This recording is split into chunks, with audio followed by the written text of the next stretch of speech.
ici, on va avoir l'immense privilège d'entrer dans le secret d'une collection exceptionnelle, celle du sultan Al-Qasemi, au travers de 100 chefs-d'œuvre présentés pour la première fois en France. Une collection qui réunit les grands noms de l'art moderne et contemporain arabe. C'est une jeune collection, puisqu'elle n'a commencé qu'en 2010. Le sultan Al-Qasemi n'était lui-même âgé que de 39 ans. Avec plus de 1300 pièces, ce fonds est considéré comme l'un des plus importants consacrés à l'art moderne et contemporain arabe, avec pour ambition de valoriser l'héritage artistique et la création contemporaine arabe, en changeant, je cite, l'image négative. Alors ici, on va pouvoir contempler une centaine de chefs-d'œuvre de cette collection.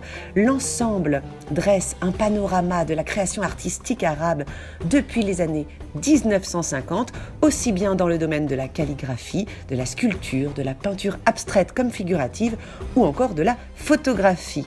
Dans la première partie de l'exposition, nous pénétrons dans un espace où l'accrochage est celui d'un musée, somme toute classique, bien rangé, bien organisé. Et puis dans un second espace, on va avoir l'impression de rentrer dans la réserve du collectionneur, avec des œuvres au coude à coude, comme dans une immense cave. Et alors, qu'est-ce qui nous frappe ici ?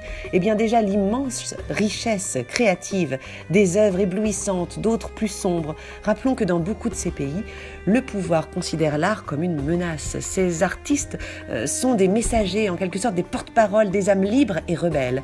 Regardez cette installation poétique d'Adel Abdessemed avec ses pupitres aux tiges fragiles. Regardez aussi cette œuvre d'Abdallah Omari, un peintre syrien de 30 ans, réfugié à Bruxelles, qui nous présente Barack Obama en SDF, symbole d'un rêve américain qui s'est aujourd'hui évanoui. On pourra aussi admirer les œuvres de Kader Attia, lauréat du prix Marcel Duchamp 2016, dont ces néons ironisant sur la notion de démocratie devenue ici la Democracy, ou encore ses cheveux en larmes, symbole des Irakiens assassinés. Autant d'œuvres créées ici pour nous faire réagir.